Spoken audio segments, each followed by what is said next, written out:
Cocos island एक ऐसा island जिसको स्पाइडर आइलैंड भी कहा जाता है। ये आइलैंड ग्वाम के पास बिल्कुल पैसिफिक ओशन के अंदर मौजूद है। इस आइलैंड को स्पाइडर आइलैंड इसलिए कहा जाता है क्योंकि इसके अंदर मौजूद हैं लातादाद पीली मकड़ियाँ। जी हाँ दोस्तों, इन मकड़ियों के जाले इस आइलैंड पर हर जगह देखने को मिलते हैं, जिनको तकरीबन इस आइलैंड पर हर जगह देखा जाता है और इनकी तादाद करोड़ों के अंदर है। ये तकरीबन हर दरख्त, हर झाड़ी और हर पौधे के ऊपर मौजूद हैं। इस मकड़ी के जाले को तकरीबन इस आइलैंड की हर जमीन के हिस्से पर भी देखा जाता है। दोस्तों, इनकी तादाद इतनी ज्यादा है कि जिसको गिना तो नहीं जा सकता, लेकिन हम ये कह सकते हैं कि ये करोड़ों में है। जी हाँ दोस्तों, और ये पीली मकड़ी असल में जहरीली भी बहुत ज़्यादा होती है। अगर ये किसी को काट ले तो उसके जिस्म के उस हिस्से पर रेड रैशेस हो जाते हैं और उसकी हड्डी भी कमज़ोर हो जाती है। और अगर इसका जहर ज़्यादा ख़तरनाक हो जाए तो उससे किसी इंसान की जान भी जा सकती है। और ये एक ऐसी मकड़ी है जिसके जहर का अभी तक एंटीडोट भी नहीं बन सका।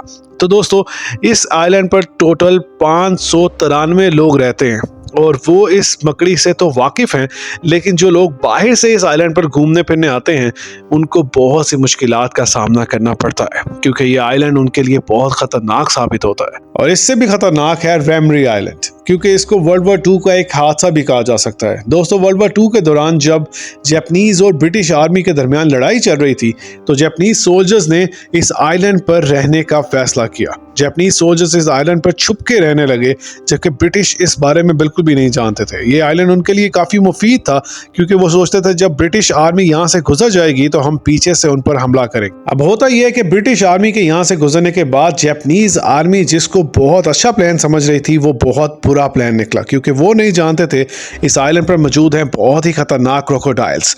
और जब उन्होंने उस रात यहाँ से तैर कर दूसरी तरफ जाने का फैसला किया, एक एक सोल्जर की बॉडी को इन क्रोकोडाइल्स ने नोच डाला। और दोस्तों, न जाने कितने दिन और कितनी रातों तक इनके जिस्म के हिस्सों को ये क्रोकोडाइल्स खाते रहे। क्रोकोडाइल्स पानी में मौजूद सबसे खतरनाक जानवरों में से एक माने जाते हैं, इसलिए इनसे बहुत ज्यादा बचकर रहना चाहिए, क्योंकि ये जिस पर हमला करते हैं उसको पानी के अंदर सांस भी नहीं लेने देते। और दोस्तों, इन सोल्जर्स का बहुत ही बुरा हाल हुआ और उनका जो प्लान उन्होंने बनाया था वो बिल्कुल नाकाम हो गया। और इससे भी ज्यादा खतरनाक है रीयूनियन आइलैंड। दोस्तों, रीयूनियन आइलैंड जिसको फ्रेंच आइलैंड भी कहा जाता है, ये इंडियन ओशन के पास मौजूद है। ये एक ऐसा आइलैंड है जहां पर शार्क्स का हमला बहुत ज्यादा तादाद में देखा जाता है। क्योंकि इस आइलैंड पर लोगों की तादाद बहुत ज्यादा है, इसलिए यहाँ पर शार्क्स के हमले अक्सर होते रहते हैं। शार्क्स यहाँ पर किनारों के पास मौजूद होती हैं।